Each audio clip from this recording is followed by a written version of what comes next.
ایک جادوگر نے اپنی توبہ کے بعد ایک عجیب حقیقت بیان کی۔ وہ کہتا ہے، میں جنات کو لوگوں پر جادو کرنے کے لیے بھیجا کرتا تھا۔ کچھ لوگ ایسے تھے جن پر جادو فوراً اثر کر جاتا، لیکن کچھ کے بارے میں جنات واپس آ کر کہتے، ہم نے اس کی آواز سنی مگر اسے دیکھا نہیں۔ کچھ کے بارے میں وہ کہتے، ہم نے اسے دور سے دیکھا لیکن وہ ہماری نگاہوں سے غائب ہو گیا۔ اور کچھ کے پاس جا کر وہ یوں لوٹتے، ہمیں وہ کہیں نہیں ملا۔ پھر میں نے مردہ یعنی طاقتور جنات کو بھیجا، مگر وہ بھی ناکام ہو کر پلٹ آتے اور کہتے، ہم نے اسے پایا ہی نہیں۔ آخرکار میں نے عفریتوں کو بھیجا جو سب سے زیادہ قوی اور خطرناک جنات ہوتے ہیں، لیکن وہ بھی کہنے لگے، ہم نے مشرق و مغرب کی سرزمین چھان ماری مگر اس شخص کو نہیں ڈھونڈ سکے۔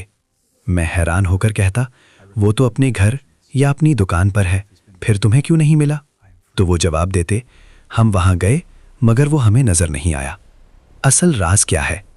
جادوگر کہتا ہے، جب میں نے توبہ کی تو حقیقت کھلی کہ انسان ایک دوسرے سے اپنی تحسین یعنی روحانی حفاظت، ذکر اللہ اور نماز کی پابندی میں مختلف ہوتے ہیں۔ جو لوگ بالکل حصار نہیں کرتے ان کا شکار کرنا آسان ہوتا ہے۔ جو لوگ کبھی کرتے ہیں مگر غفلت یا نماز میں کوتاہی کرتے ہیں، ان کے بارے میں جنات کہتے، ہم نے آواز تو سنی مگر دیکھ نہ سکے۔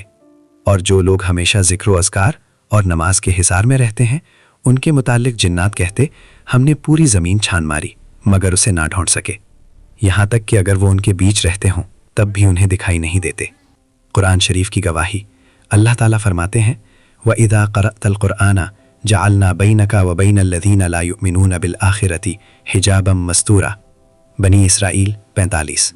اور جب آپ قرآن پڑھتے ہیں تو ہم آپ اور ان لوگوں کے درمیان جو آخرت پر ایمان نہیں رکھتے ایک چھپا ہوا پردہ حائل کر دیتے ہیں۔